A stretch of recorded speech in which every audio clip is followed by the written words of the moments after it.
अस्सलाम वालेकुम एवरीवन, कैसे हैं आप सब लोग। उम्मीद करती हूँ खैरियत से होंगे। Welcome to yummy food chef. आज की हमारी रेसिपी है crispy fry chicken.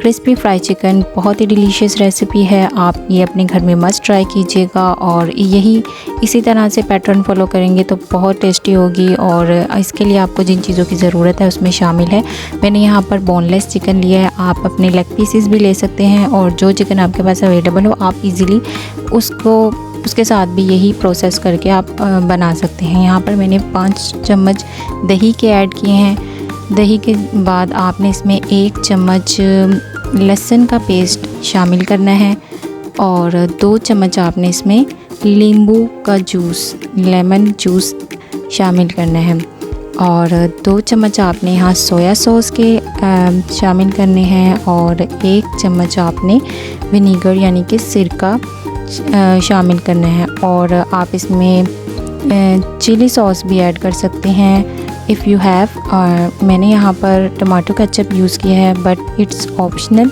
If you have then you can add. यहाँ आपने half spoon red chilli powder यानी कि सुर्ख मिर्च शामिल किया है।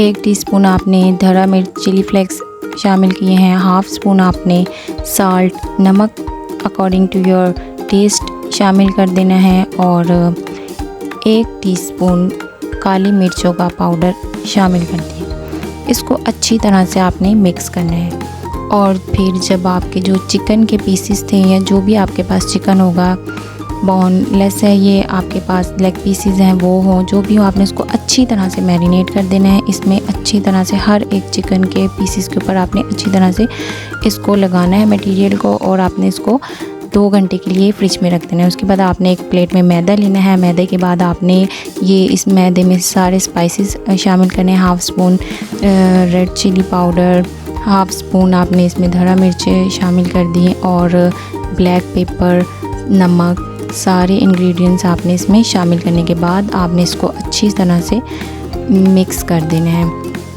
मिक्स करना है। और उसके बाद ये जो आपने मैरिनेटेड चिकन रखा है उसमें आपने मैरिनेटेड चिकन इसमें से आपने 1 पीस निकालना है और आपने मैदे में कोट करना है। उसके बाद मैदे में शामिल करने के बाद आपने जो ठंडा पानी है उसमें डिप कर देना है और फिर पानी को निकालने के बाद आपने अगेन मैदे में अच्छी तरह से इसको मिक्स करके फिर आपने इसको डस्ट आउट करना है कि जो रिमेनिंग मैदा है वो निकल जाए। उसके बाद आपने इसको लो फ्लेम पर, बिल्कुल हल्की आंच पर, बहुत ही लो आंच पर आपने इसको फ्राई करना है, गरम ऑयल हो। और फिर 5 मिनट के बाद आपने इसकी साइड चेंज करनी है और फिर इसी तरह 3 से 4 मिनट बाद आपने अगेन साइड चेंज करनी है। इस तरह से आपने प्रोसेस फॉलो करके ये सारे पीसेस आपने जब लाइट गोल्डन कलर आ जाए तो आपने इसको निकाल लेना है। निकालने के बाद आप इसको सर्व कीजिएगा। ये बहुत ही डिलीशियस बनते हैं। आई होप सो कि आप ये रेसिपी अपने घरों में ज़रूर ट्राई करेंगे और आपको ज़रूर मज़े की लगेगी। बहुत ही मज़े की रेसिपी है। Must try at your home and if you like our recipe so don't forget to subscribe our channel. मिलते हैं नई वीडियो में, जब तक के लिए अल्लाह हाफ़िज़।